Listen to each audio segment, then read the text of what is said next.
ringside with a really good crew here with us today. And son of a gun, we got a great show lined up today, David. We certainly do. Opening match today is going to be a tag team match. We will have Pat Tanaka and Paul Diamond in here in a tag team match. A bit later on, a single match features Tommy Rich. Right here in the ring.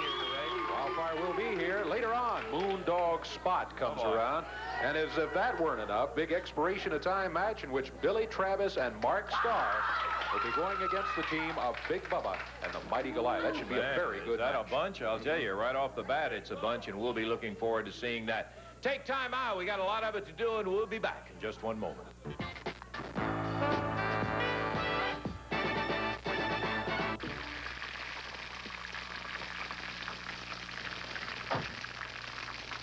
Hey, we got a dandy as an opener here. Pat Tanaka and Paul Diamond will be in. They're always tough. They'll be a heavy favorite going against Jim Jameson and the Freeze. Little discussion. Always talk. We got a match coming up, Bruno, in the ring. Look at Lady C guards out here, okay? You want to have a little conversation? Yeah, well, please keep it little. We're not out here for a debate. Let me tell you something, Lance Russell.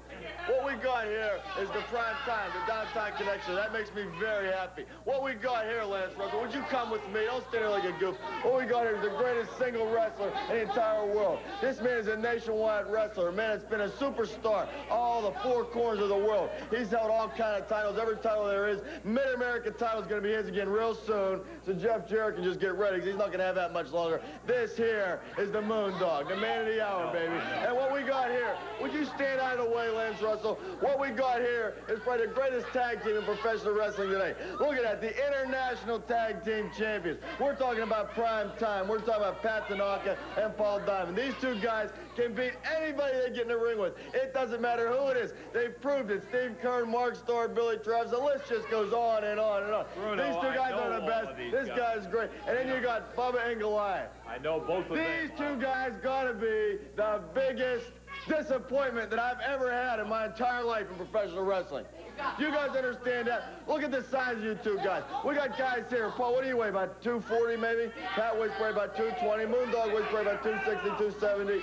These guys here, 400-some pounds, 400-some pounds, and they get in the ring and they can't beat anybody. They humiliate me every time they step in the ring. And I'm going to tell you something. With the size you guys got and the ability you told me you had when I brought you into the downtown connection, I thought you were going to make winners out of yourselves. I thought you were going to make me some money. I thought you were going to make me proud. And you're standing out here with all this size, all this muscle, and you can't do a thing with it. Well, let me tell you something. I want you two guys to get with it. Next time you're in that ring, I want you to be mean. I want you to be nasty. I want you to be rotten. I want you to get in that ring, and I want you to show me something. I want you to show me why I brought you to Downtown Connection, or that's it.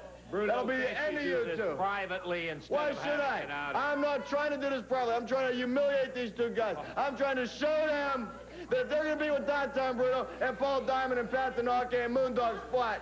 That these two guys better be winners like the rest of us.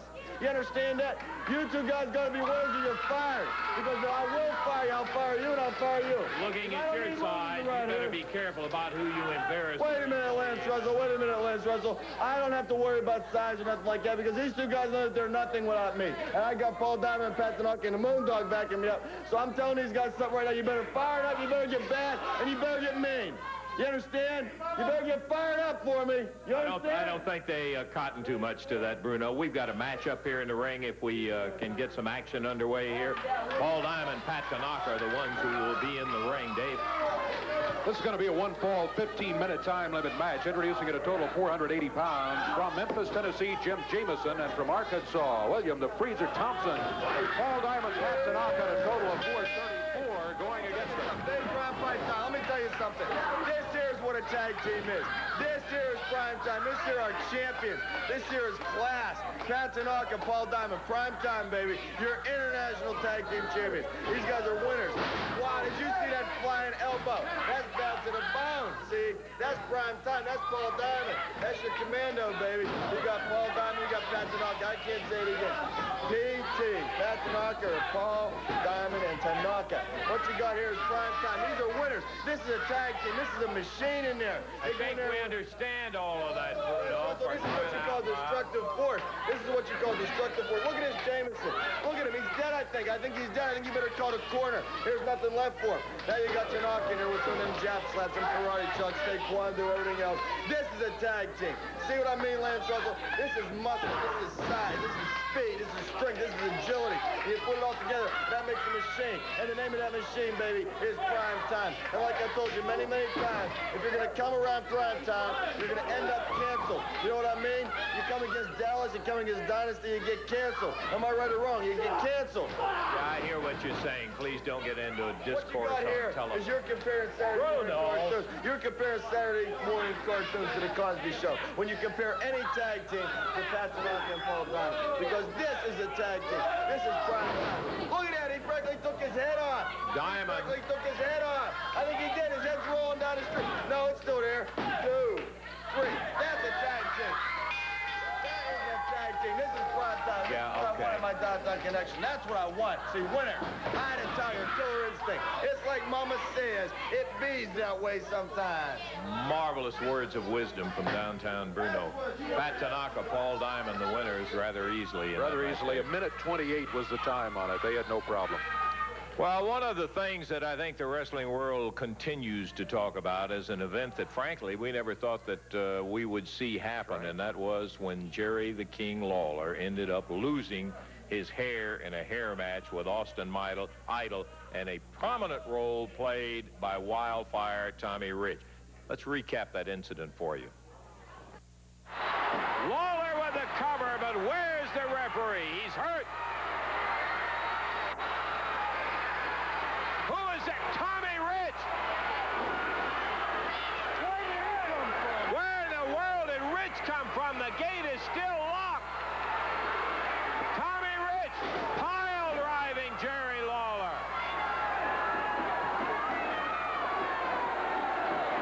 Austin Idol. Where did he? I didn't even see him. It was again Rich. The cage door locked. Lawler slammed down. It's still locked. The cage is still locked, Lance. I know it. I looked around at the referee to see what Lawler was going to do after the pile driver on. Idol evidently thought of every contingency because Tommy Rich appears from nowhere. Idol pulls the referee over. Lawler is down. Count of 1. Count of 2. Count of 3. And the King has lost the hair match to Austin Idol. 18 minutes, 17. First of all, I'd like to say it feels real good to be back here on television again. The King is back. I want to tell you that right now. And I'm sure most of you probably would rather me be in the ring here today, wrestling here in the studio, and personally I would too. But when I heard that Tommy Rich was going to be here live in the studio today, I thought, well, things could get out of hand.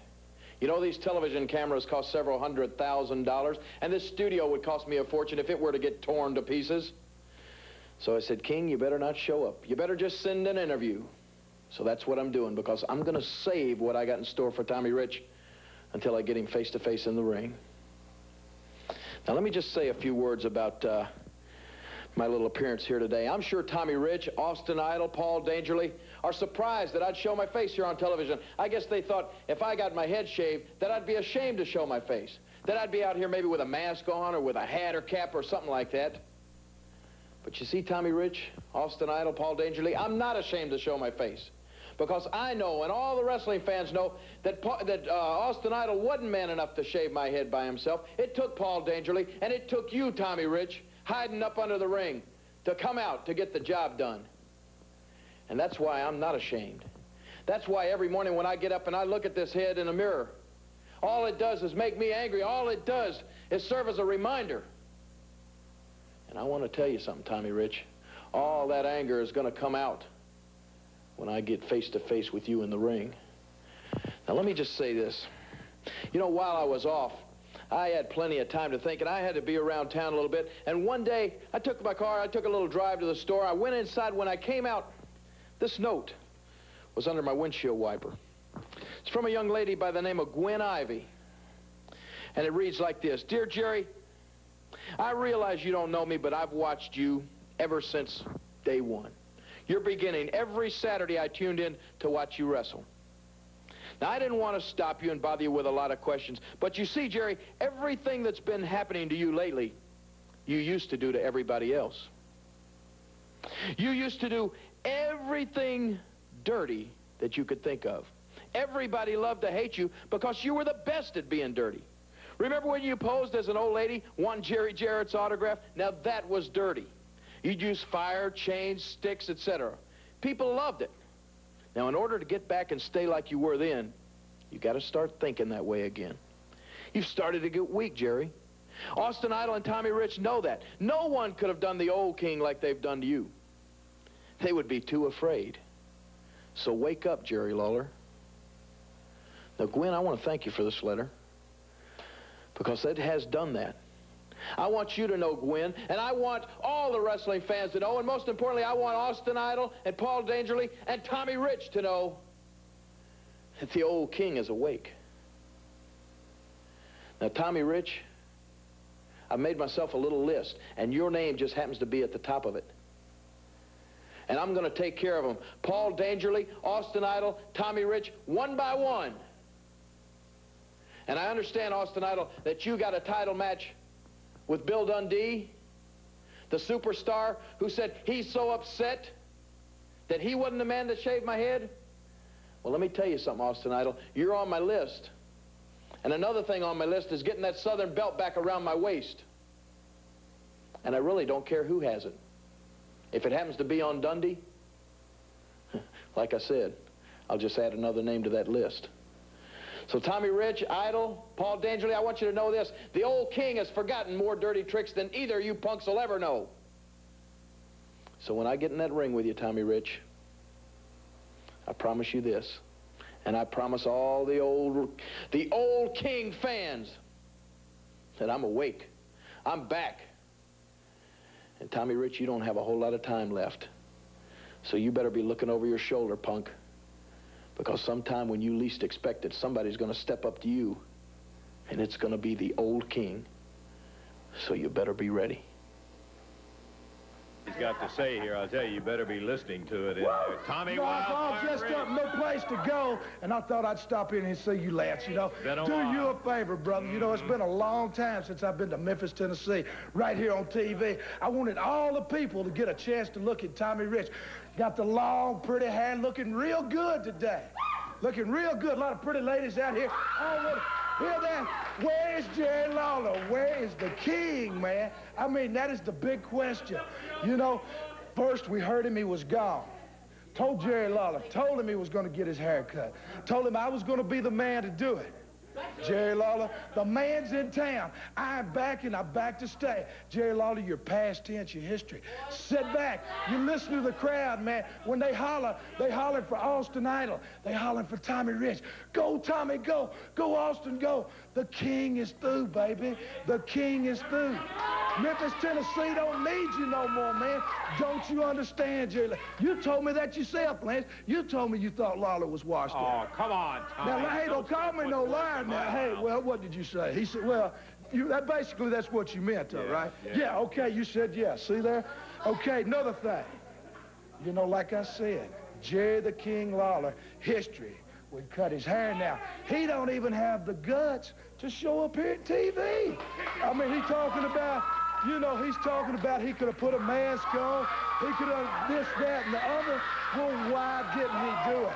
He does not have the guts, Lance, to come down here and see Tommy. He was full-faced on camera. He isn't ashamed of it. He didn't want to do it, take some damage. He talked for about 10 minutes sitting at home, didn't have the guts to come see. You got to get in the ring. Oh, what a pleasure to have Tommy Wildfire Rich. Okay, Tommy going in against a youngster from Minneapolis. Dave? Yes, sir. That's John Paul out of Minneapolis, Minnesota, going against Wildfire Tommy Rich. What is this at ringside? Oh! Tommy Rich Being pounded by the King. He was just talking about that. Lawler in a dress. Backdrops Tony. Rich on the run. Lawler right after him. Lawler in a dress came up to ringside as if to ask Tommy for his autograph. And pow! He got him. Oh, boy, Lawler. Well, I guess it's going to have to be a disqualification on John Paul with the interference in there. I don't think he'll mind too much. Did you see it? Yeah. Back again, the King. We're going to be back in just a moment. Oh, Wednesday night, Evansville, Indiana, brother, I'll tell you what, 6 matches at regular prices, and not just matches, out, you'll hear them. And you will say, I have never heard a better card in the Evansville Coliseum. One of them, for instance, is going to be an AWA Southern Heavyweight Championship defense by Austin Idol against the superstar Bill Dundee. Here's what the Heartthrob had to say. You know, when I think about Bill, Superstar Dundee, you know, it really makes me want to laugh. And you know why? Because you're a joke, Dundee. All this time you've told everybody in the entire world, you've written all the letters, you've called all the sportscasters, and you said, why couldn't I be the man? Why couldn't I be the man to do what Austin Idol did? And you know why, Dundee? Because you're only half a man. You'll never get this from me. And following the Idol Dundee match is going to be, boy, the final bout, and that's going to be Jerry the King Lawler against Tommy Wildfire. I've had a lot of wild nights with Wildfire, and I've seen him beat up a lot of broads, but never have I seen a broad beat him up until now, and it's the last time it's going to happen. You know, you talk about outraged, Lance Russell. You know, I guess you're snickering under your teeth, too. Think it's real funny, don't you? Well, it ain't funny. Don't you even laugh, or I'll knock you out right here. Jerry Lawler, you better be ready for the fight of your life, because I'm going to tell you something. You embarrassed me on that TV, but you ain't hurt me. You ain't cut my hair. You ain't done a thing to me. I can walk down the streets looking pretty all the time. Look at yourself, that spike hair. You know, talking about a fat, ugly broad. I tell you what, you know, they call you Jerry the King, Lawler. Well, in Evansville, Indiana, I'm going to show the people, after you walking out in the dress, I'm going to show them what a queen is. Because, Jerry Lawler, I'm going to make a queen out of you right there in Evansville, Indiana. Take it to the bank. That's right.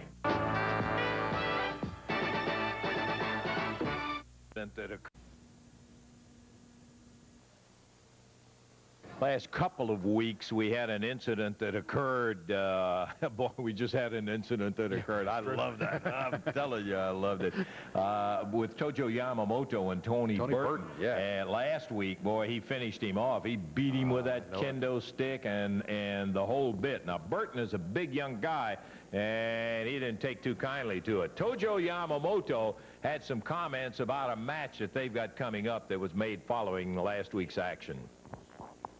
Yeah, you one statement from Tojo Yamamoto in regards to this, what they call Tony Burton, so-called wrestler. I tell you what, Tony Burton, 3 years ago, he come to me. He tell me, Mr. Tojo Yamamoto, I'd like to be a professional wrestler. I look at him. He look big and everything, but he look like he's mentally retarded because he started da-da-da-da. And I said, I don't know if you can be a wrestler.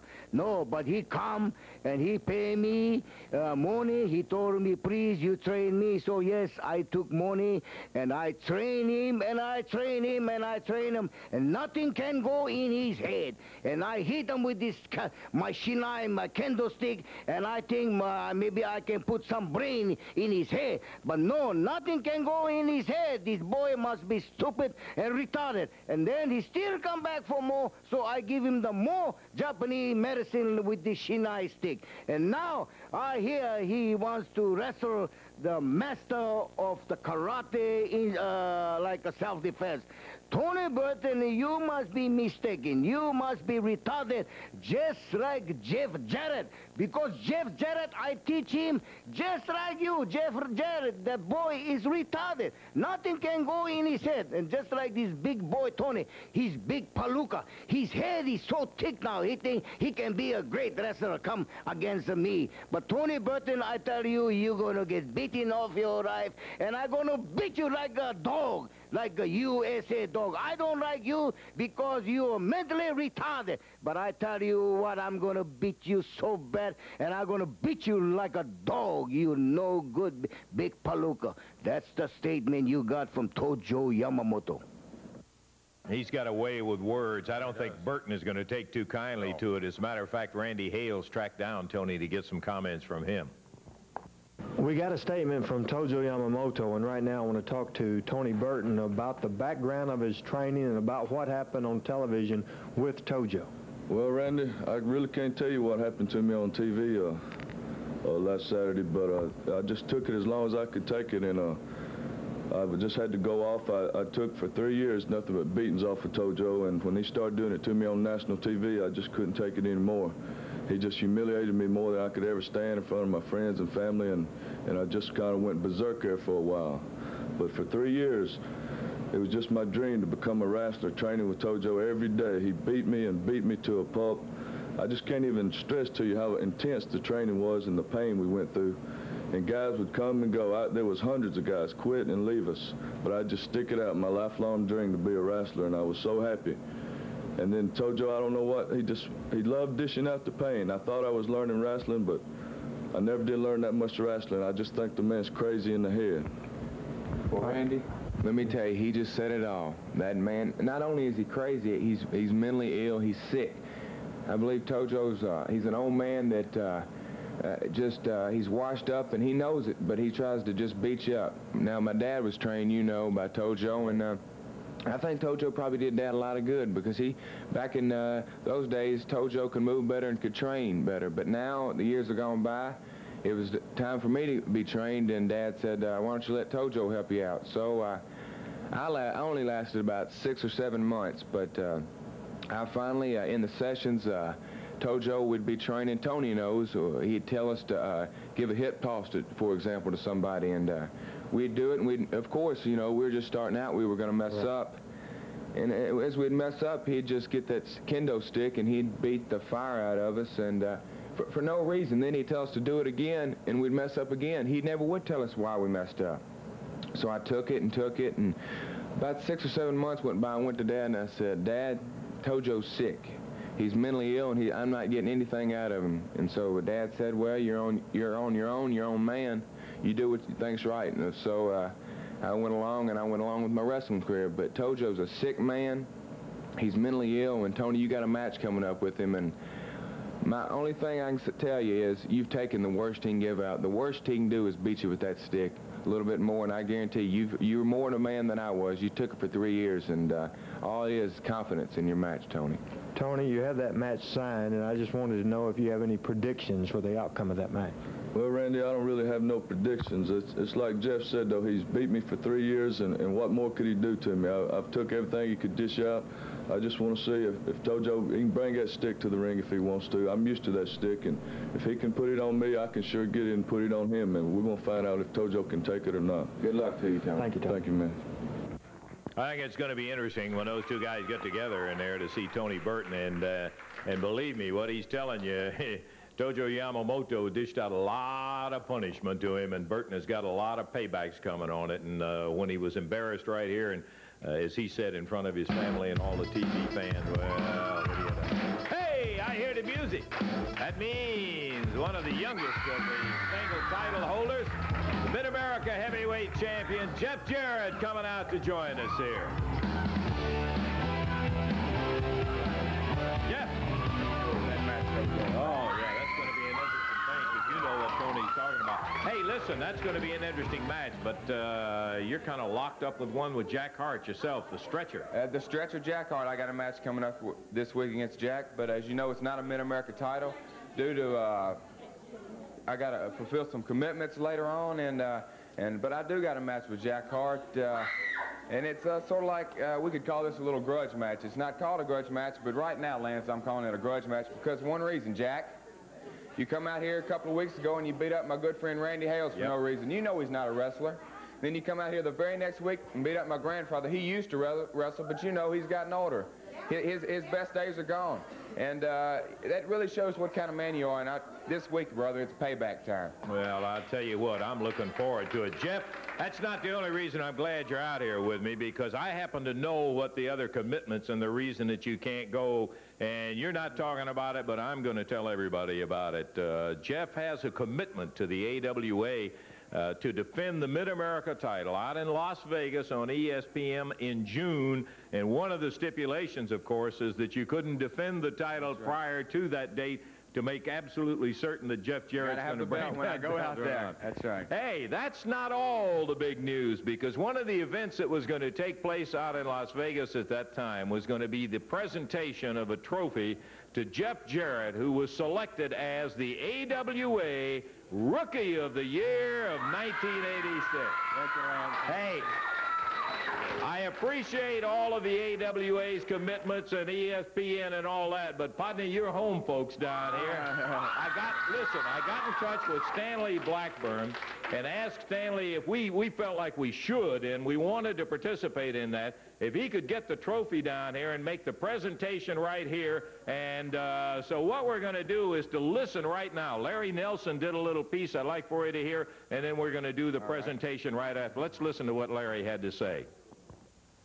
Ladies and gentlemen, at this time, I would like to make an announcement on behalf of Stanley Blackburn of the AWA. Stanley Blackburn has decided that our 1986 Rookie of the Year comes from the Southern Division of the AWA, and it is none other than Jeff Jarrett, a sensational young athlete, tremendous skill and ability. He's a second-generation wrestler. He is the son, of course, of Jerry Jarrett. And congratulations, Jeff Jarrett. Let's go to the ring, well, not the ring, but let's go right now to the presentation of that great award from a man who is actually the dean of wrestling broadcasters all over the world. In fact, he was the best man at our producer's wedding.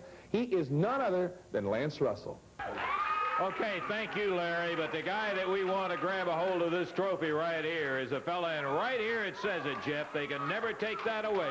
AWA Rookie of the Year, Jeff Jarrett. Congratulations, partner. I don't know anybody who deserves it anymore, and brother, I'll tell you, you have come up against all the obstacles. Hey, this is a bunch of... Hey, come on, Jack. Hey, will you quit it? Now, this wasn't out here for you. We're out here making a present. You know, Jeff Jarrett, you come out here every week, and you're talking this, and you're talking this to all these redneck fans, and you want this, and you want that. I deserve a title shot before you go to Las Vegas with that Mid-America title. I'm talking to you, hey, punk. Jack, let me just say one thing. I made a commitment to them. They told me that I won the balloting. I told them that I'd have the belt in the early part of June, so I can't give you a Mid-America title. But I guarantee you one thing, Jack. When I get back, if I still have that belt, I guarantee you you'll be first in line. First of all, you're not going to have that belt because I'm getting a shot first and it's going to be around my waist. You're nothing but a redneck from Hendersonville. You shouldn't be wrestling, man. You should be milking cows with your dad.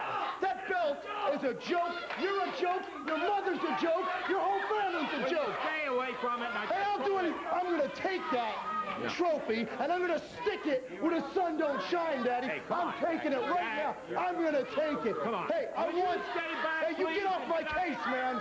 Well, if you get out...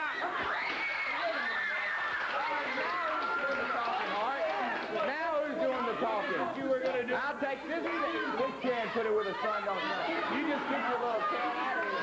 You just get out of here. Okay, well,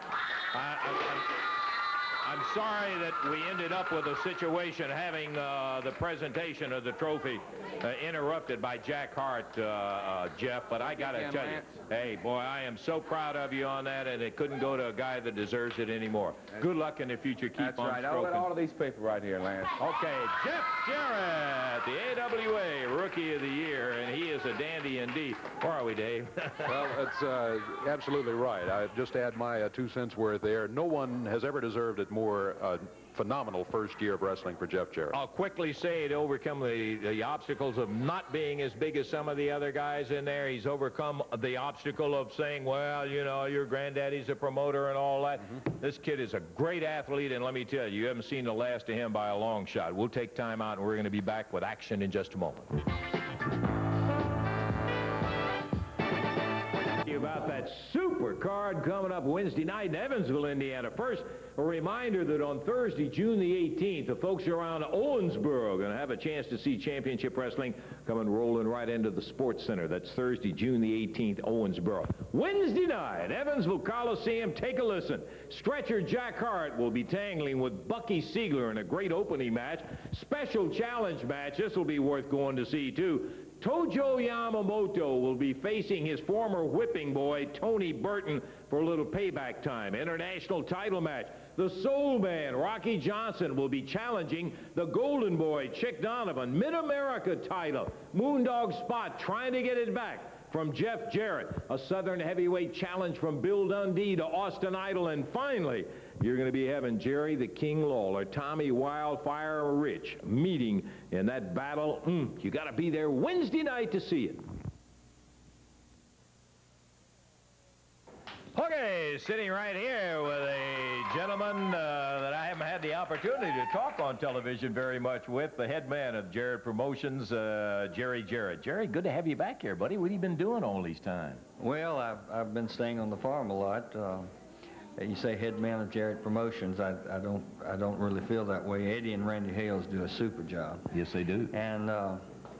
And my cows think I do a good job. Listen, I gotta get into this. At least I gotta take the time to tell you, you have got to be proud as punch, brother, and congratulations, Jeff, just winning the AWA Rookie of the Year, and it is a sensational award, and we have just been astounded how he has come along in 1 year's time. Kid's a great athlete. Thank you very much, and of course I'm proud without saying, but do you think there's a possibility there's some mistake there? I'm not old enough to have a son that old, am I? I mean, I hear that. What I wanted to come out and talk about, though, is, you know, over the course of our being in business, we have, from time to time, broke various wrestlers in. And the list of the wrestlers that started right here is incredible. Yes, it is. And I just was back in the dressing room and watching the monitor, and you know, Jerry Lawler, Tommy Rich, both had their beginnings here. I saw the other day the Rock and Roll Express, and I remember Ricky Morton when he was going with his father sitting up the ring in some of the towns. Rick Morton and Robert Gibson. The Kamala, the Uganda Giant, came here first. And I don't know if the fans remember it, but Hulk Hogan, one of the premier wrestlers in the country, came here and was the Hulk first. Hulk is where he got it. Right here is where he got the name. Right here is where he started. So, to keep from dragging this thing out very long, what we wanted to do, and I have some time, and some of the great wrestlers have agreed to help with it. Jerry Lawler, Bill Dundee. We're going to open up, as we've been announcing, a wrestling school. And this wrestling school, the one thing I want to point out is that joining it, signing up, has nothing, absolutely nothing to do with guaranteeing that you'll be a pro wrestler. But it does give you the opportunity that if you have the talent, to expose that talent and get a break in. Well, Jerry, I got to tell you, it's none too soon either, because all the years I have every week, no telling how many, of young men who say, hey, where's a good school, qualified school? There really hasn't been any qualified schools, and that's one of the reasons I was so delighted when I heard about the information that you were going to have this school. That's all I wanted to say, and it looks like you've got something else. Boy, so everybody's got to interrupt. What we got here, we got the elusive Jerry Jarrett. This is the man. I've been looking. Oh, wait. Hey. I've been looking all over the place for you. I think I've looked under every rock in Tennessee and tried to sign. You're the man. Oh, Jarrett Promotions, the big shot. And I've been trying to find you, and I'm the #1 manager of professional wrestling, and you won't talk to me. What is it? Why won't you stay around and talk to me? I want to know something. Why is it that my Mid-America champion, Moondog Spot, yeah, the Mid-America heavyweight champion, just because he doesn't have the belt doesn't mean he's not the champion. Why can't he get a match with your son for the Mid-America title? Tell me. Why can't we get a match and we are the rightful champion? Hey, look at me when I'm talking to you. Look at me. Bruno, you well know that I don't negotiate any of your contracts. I don't have anything to do with the matches. I'm not the AWA, and I'm certainly not Eddie Marlin, and I don't look like Randy Hales. So you take these things up with them. I don't have anything to do with the matches. Wait a minute. Another time. Hey, Bruno. Wait, don't be telling me that. You're going to tell me you got no pull around here. You anything to do with booking the matches, and I don't have to look at your face. Don't put your hands on me. Bruno, just keep... Hey. Don't be pushing me like that. Will you stop that stuff, man? You come... Hey! All right.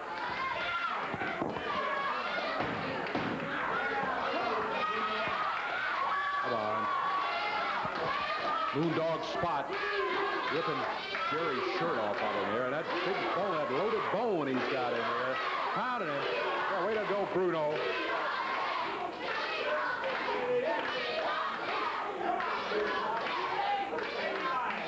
Jerry explained he didn't have anything to do with the match. And here's Jeff to help Jerry out. And Randy Hale out to take a look at him, too. Jeff and Randy. Look out, look out, look out, look out, look out. Jeff jumped from behind by Moondog Spot now. Come on, Bruno, get him out of here. Ah, look out. Jeff over the desk. Look at the chairs back here. Moondog Spot with that bone. Top of the head of Jeff Jarrett.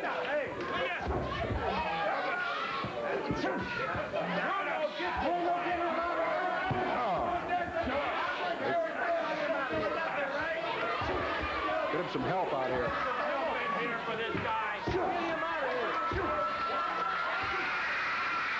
Look out, Billy and Mark Starr. Billy Travis and Mark Starr to help Jeff and Jerry. Jerry trying to get over this way. Boy, he was really pounded in the back with that bone by Moondog Spot. Well, an incredible display again from downtown Bruno and one of his stable, the Moondog Spot, who he brought in here a couple of weeks ago. And what do? They jump a man who has just explained that he had nothing to do right now with making the matches, that he needed to be talking to Eddie Marlin or Randy. Well, there you are back again. Yeah, at least let's get you in a ring this time. Have a match here, for heaven's sake, instead of jumping people out on the floor. Well, the Moondog is up there. Apparently, Bruno's got him all fired up and ready to go. Here comes referee Jerry Calhoun and Ronnie Nations from Jackson, Mississippi. Moondog Spot jumping him before he even gets into the ring. The bell sounds, and the match is officially underway. Jerry Jarrett says he got nothing to do with it. Jerry Jarrett says he got nothing to do with it. Well, when it comes to the Moondog, then I got nothing to do with it. If Jerry Jarrett can play the game, I can play the game. Come on. What's good for the goose is good for downtown Bruno. Jerry Jarrett got nothing to do with nothing. Hey! Here comes Jeff Jarrett. He's got the ball from Moondog Spot's corner. It's going to be a disqualification on Ronnie Nations, but a measure of satisfaction from Jeff Jarrett. Yeah, the Moondog had that bone hanging on the ring post over here, and Jeff grabbed it and went after him. And Bruno may not have anything to do with Moondog, but when he said, let's go, I noticed Moondog came right out of there, huh? Yeah, well, it's time to settle it down. We got to take a break, and we'll be back here in just a minute.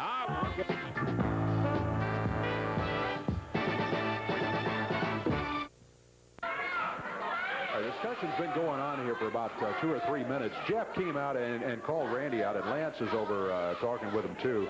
Jeff wants a match, and he wants the title at stake. Randy is not wanting to book the match because, as Lance explained earlier, Jeff has the match coming up in Las Vegas, and one of the stipulations for that match is that he not defend the Mid-America title before that Las Vegas match. That's just to ensure that he has the belt for the Las Vegas matches. Now, Randy doesn't want to book the match for that reason. Jeff is most upset. There you see him going, and he needs that belt, and that's one of the stipulations with the ESPN match. What, Lance is saying, okay, did he book it? They're going to book the match. It's a mistake. I agree with you.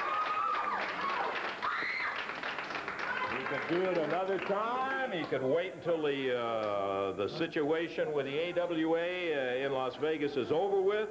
But he insists on having the match right now. And the Moondog, of course, he won't take a match unless it's a title match. And so Randy Hales, representing Eddie Marlin, said he's going to...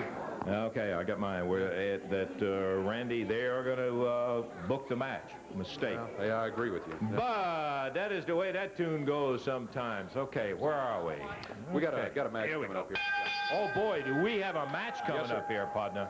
Man, I am telling you what, this is a big expiration of time match, Dave. Could be one fall, could be 4, 5, 6. We've got quite a bit of time, and it is an expiration of time match, so looking forward to it. Bruno is... And all that's happened, I had forgotten I forgot about that, too. Bruno and Goliath. Bubba and Goliath, with Bruno jumping all over him for not being aggressive enough in their recent matches. They are going against the team of Mark Starr and Billy Travis. Is this a good-looking young team or what? It sure is. Let me tell you something. I told them to get fired up. I told them that was what I was all about. I told them they do what I tell them. I told them they don't walk away when I'm talking to them. They don't stand there when I tell them to get in the ring. They don't go in the ring and wrestle like they're lazy whenever I tell them not to. They're going to get vicious. They're going to get bad. They're going to get mean. Apparently it did them a little bit of good because now they're fired up. Now they're getting bad. Now they're getting funky.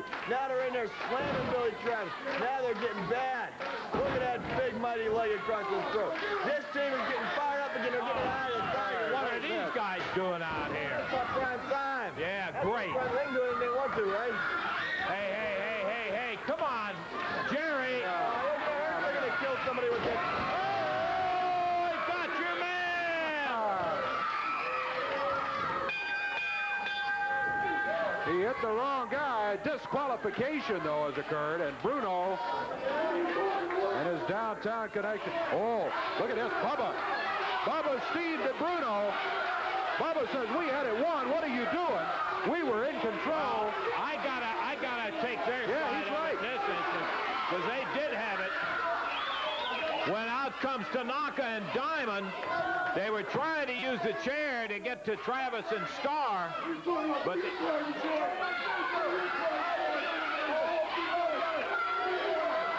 Big Bubba's telling downtown Bruno, your pride and joy comes out and causes us to lose on a disqualification. Oh, little storm. Trouble right there in River City there, Yes, sir. You better believe it. So the first ball is going to go to the team of Billy Travis and Mark Starr on a disqualification. Right. We're going to take time out. We still got plenty of time for action, and I think I'm going to love it. Be back in just a moment.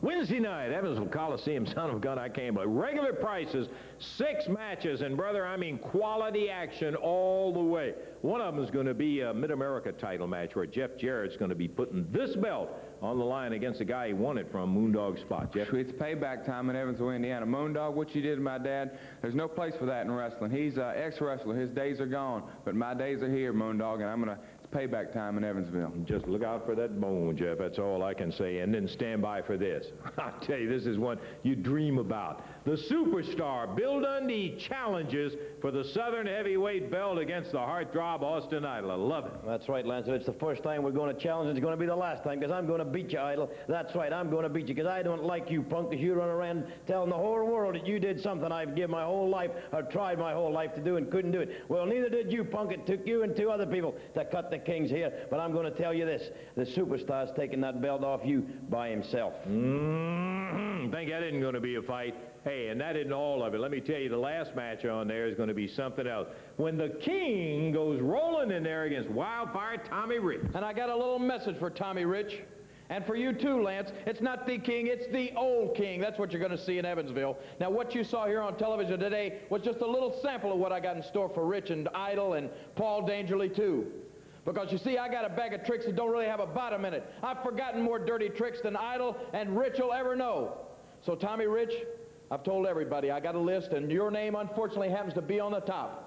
So that means I'm going to take care of you first. And right there in Evansville Wednesday night, I don't care how deep I have to reach into that bag of tricks. I don't care exactly what I have to do.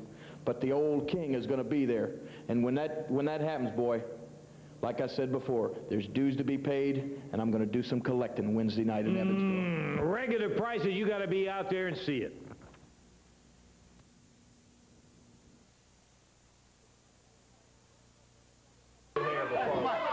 Let me tell you something. Everybody ought to know by now. They've been busting up the dressing room, screaming and hollering, kicking in doors. That's right. I fired Bob and Goliath because they're no good to me anymore. They don't follow orders. They can't win a match. Well, Primetime follows orders. Primetime takes initiative, and his team wins a match. So you guys, I want you guys to replace Bob and Goliath, go in there, and beat the living tar. Yeah, okay, Bruno. I thought we're off and running. Hey, please, not another filibuster here. It's only a minor setback. I'm going to tell you something. I gave them a chance. They blew it. And instead of handling it like gentlemen, maybe things could have been resolved, they went back in that dressing room, were kicking in chairs, knocking down tables like they were in some low-class bar somewhere. And then everybody knew about it because everybody in every dressing room, all the fans, everybody walking around, heard them two big goofballs busting chairs, screaming, hollering, swearing back there. It made me sick to my stomach. It made me ashamed to be involved in professional wrestling and see those two guys acting like that. Hey, they had the first fall going their way when the prime time came roaring in there. That's what got the disqualification. Lance Russell, Prime Time can do anything they want to do. Prime Time is the international tag team champions, brother, of the world. International. That means Colombia, that means Peru, that means Canada, that means Hawaii, that means Germany, that means Japan, that means China, that means Korea, that means Neptune, that means Antarctica, the North Pole, the South Pole. Okay, enough geography, please, Bruno.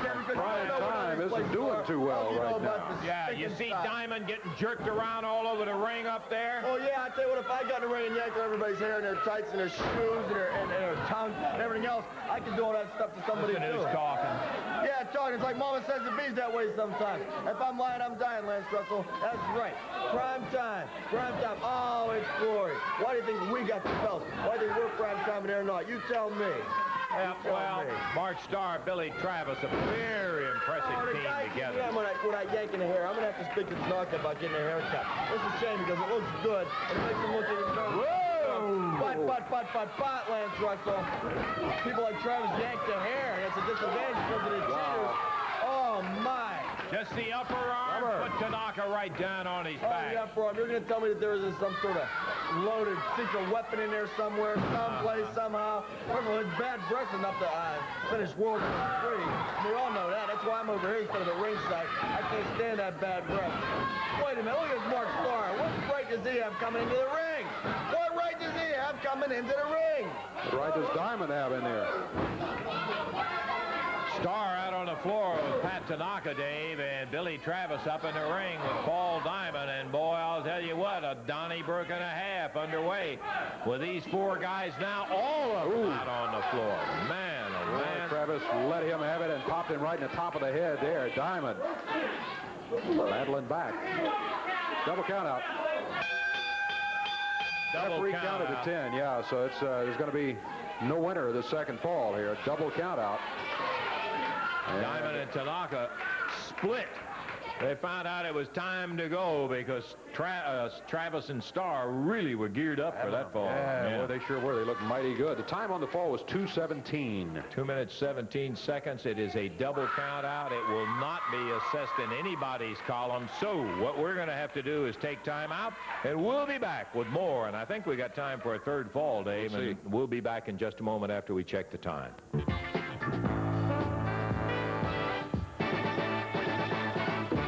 You know, know, it's like they say, when you're having fun, it all flies, doesn't it? We got a minute and 30 seconds, so you can time it, and we're going to be out of here, so we don't have time for a third fall. Time we got the bell sounded, time would be out there. Yeah, the winners of the, well, I guess Billy Travis and Mark Starr win the first match there when Diamond got the disqualification. But then in that second match, double count out there after that fall, so it doesn't go in anybody's column. It washes, right. Yeah, just a double count out. Earlier, Pat Tanaka, Paul Diamond defeated Jim Jameson and William the Freezer Thompson. Moondog Spot defeated Ron Nation. There was a disqualification there. Jeff Jarrett came in after Jerry had been jumped by, Jerry Jarrett had been jumped by the Moondog Spot a little bit earlier in downtown Bruno. But the moment of the day, Tommy Rich set to do battle against John Paul, and at ringside, an autograph seeker turned out to be the King, wearing a dress in disguise, but the King nonetheless. The King jumped in the ring, ran Tommy Rich out of here. I mean, he flat ran him out of the studio, no question about it. The King is back. 235-pound young lady jumped up on the ring apron. Yes, sir. Seeking an autograph and got a measure of revenge, boy, I think. I loved it, I'll tell you for a fact. Okay, it looks like, by golly, that we've just run ourselves right flat out of time. We had a dandy today in there. There'll be more from time to time.